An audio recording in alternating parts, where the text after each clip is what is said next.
আমরা অনেকেই মুনাফার সূত্র বা মূলধনে যে বের করার সূত্র সেই I = P/RN সেটা অনেকেই মানে ব্যাখ্যা সহ জানি না, যেটা আসলে I কোন কাজে ব্যবহার করা হয়, P কোন কাজে ব্যবহার করা হয়, R বা N এর ব্যবহারটা আসলে কি সেটা কিন্তু আমরা জানি না। আজকে আমরা সেটা জেনে নিই। I = P/RN। এখানে I হচ্ছে মুনাফা। মুনাফাটা হচ্ছে মূলধনের উপর আমাদের যে সুদ বা আমরা যে ইন্টারেস্টটা পাই সেটাকে আমরা এখানে I হিসেবে ব্যবহার করব। P অর্থ এখানে মূলধন বোঝানো হয়েছে, অর্থাৎ যেই টাকাটা আমরা আসলে কাজে লাগাচ্ছি, যেটাকে লাগিয়ে আমরা ব্যাংকে বা বিভিন্ন জায়গায় সুদে হোক বা মুনাফায় হোক খাটাচ্ছি, সেটা আমরা মূলধন হিসেবে ধরব। আর হচ্ছে মুনাফার হার বা পার্সেন্টেজ আকারে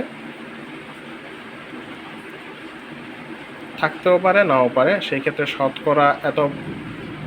শতকরা ছিল 10% বা শতকরা 20% এগুলো লেখা থাকতে পারে। সেই ক্ষেত্রে আমরা মুনাফার হার সেটাকে ধরে নিব। R = মুনাফার হার আমরা ধরে নিব। আর N হচ্ছে আমাদের বলা আছে 6 মাস হোক বা 1 বছরে হোক বা 3 বছর 4 বছর, এটাকে আমরা সময় হিসেবে ধরে নিব।